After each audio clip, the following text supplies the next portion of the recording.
So the thinking mind promises to, through its use of memory and computation and tactical intelligence, it promises to keep us safe.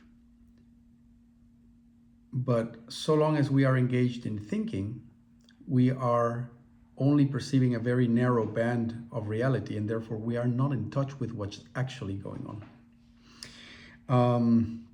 Welcome to today's video. My name is Pablo. This is Meditation Amsterdam, and today I want to share my thoughts on why our very faith on the thinking mind, faith on the thinking process, creates a fundamental sense of weakness and incapacity on our side. Now, it's important to start by acknowledging that the thinking mind plays a very important role on practical and mechanical actions. It keeps us physically safe, and it makes it so that we can learn how to deal with our 3D environment. So there's plenty that the thinking mind does for us, and we don't want to demonize the entire thing. The problem that we face, though, is that if we begin to introspect a bit, we will come to notice that we feel alienated from our life and from the world. We feel like there's this sense of separation. For those of you who have ever seen episodes of Mr. Bean is kind of a bumbling fool that goes around not knowing how life works. And but it's very interesting that at the start of every episode, he sort of descends from a spaceship and is thrown into the world with a human body with just about enough intelligence to go around, but he's completely inept. But it's interesting to see that at the start of the episode, Mr. Bean is not a human being that grows out of planet Earth. Mr. Bean is a being that is thrown into planet Earth and now is trying to figure out what to do. And that's the position of the thinking mind, as a matter of fact. The thinking mind is disconnected from visceral being. So it doesn't feel like an entity that grew out of reality and is fully connected with it. It rather feels like it was thrown into reality, feel that we are trying to navigate a world that is somehow foreign to us. Even if it's familiar, there's a foreignness, there's an otherness to the world.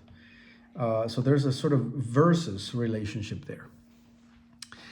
And so the promise of the thinking mind to solve all our problems, and especially the ones that are beyond the practical and more on the level of the emotional and the level of self-realization, it's a spurious promise that the thinking mind cannot solve those problems, because those are problems that are contingent in us being completely in touch with our visceral reality and with the environment around us, completely immersed and I would say merged, in fact, with it, so that we can know things by identity directly and without filtering anything out. So when we start to do our self-cultivation and we start to do inquiry and to feel into our fears and do some shadow work, we start to come in contact with a shadow that feels like we are utterly vulnerable. Like we are incapable of navigating the complexities of life and to stay safe, stay relevant, and acquire love, and to even decide what it is that we actually want and need. Because every time we chase something that we thought we wanted and needed, we get it, and then it satisfies only for a while. So there's a general sense in which we don't know who we are, we don't know what we want, and if we did, we would not have the willpower to go out and get it. Now, that is a very repressed set of fears. It's not something that is felt directly all the time, because we would go completely psychotic if we did. So the progression of shadow work starts to drive us deeper into that utter sense of complete incapacity, meaninglessness, and confusion. And when we start to dance with it, we are reluctant to feel it completely, because we feel, I cannot possibly admit just how irresponsible I am, in the sense of I lack the capacity to respond correctly and adequately to circumstances. I can't bear it. And so I dare not go there, and there might be shame or guilt involved, or just general survival fear of staring at our incapacity face to face.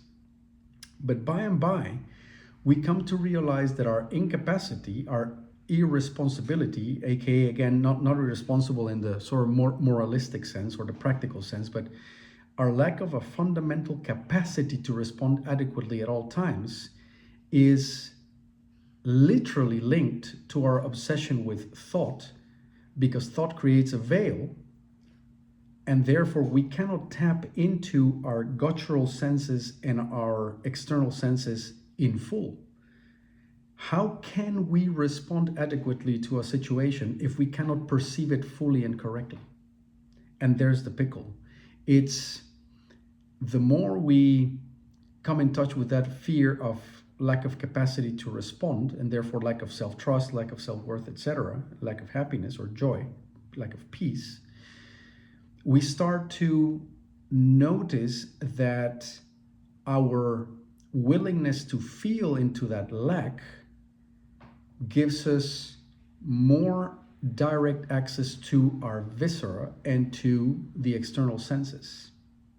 So our willingness to feel that sense of lack, which is not predicated on thought or on trying to understand why we feel that way or understand how to stop feeling that way, just to simply literally feel it, reveals that it had been disassociation all along that made us feel weak, because disassociation makes a Mr. Bean out of us. We are then floating around, not exactly knowing what to do, because we are not in visceral, grounded touch with our sensory experience as it is.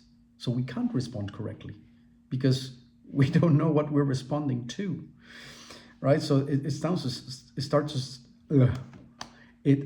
to sound almost obvious, but experientially it isn't, because we have put so much faith into thinking and disassociating into thought and its promises and its pacifying hope. Yeah. So we need to put the thinking mind to rest and go into these direct sensory experiences, unpleasant as they may be, which are accessed through our accessing, or through our allowing of our sense of lack of power and lack of joy and lack of peace to really come to the surface. And then the problem is solved immediately, as a matter of fact. But see, letting those lacks come to the surface is a skill that needs to almost always be cultivated progressively, because the shock and the dysphoria that one feels when that experienced is very, very nasty. Very nasty indeed. It might be too much if done too soon. And it requires enormous amount of sincerity and also just neural energy for processing and the capacity to hold fairly negative emotions and affects in the body mind as one does this kind of shadow work. But the deeper one goes, the bigger the openings that take place, and the more clearly it is seen, or the more clear insights arise about how our faith should be placed on a full capacity to feel into what Eckhart Tolle calls the power of now, to fully feel the power of now. That is a capacity that needs to be developed. You cannot withstand the power of now if you have not trained yourself for it.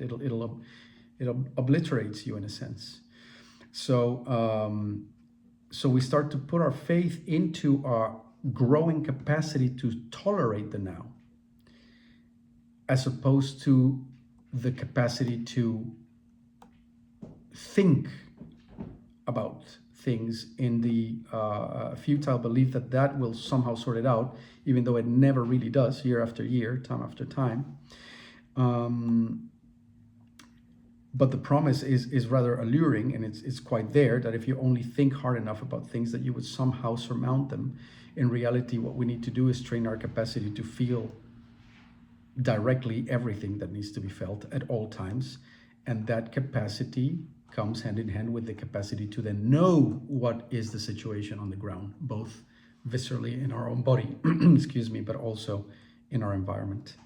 And from there comes power. And from that power to know how to respond comes peace, love, and joy. So that is today's thought, actually. And I had not made a title for the video, but I'm very tempted to make something up about Mr. Bean. And just because he made me laugh really hard whenever I watched him. If you haven't, I recommend it, although it's pretty old school by now, but classic stuff, classic British humor. Thanks for listening so far. Curious what you guys make of the topic, and I'll be back with more videos pretty soon as usual. If you think it's worth liking, sharing, and subscribing, then highly appreciate it. Cheerio and bye-bye.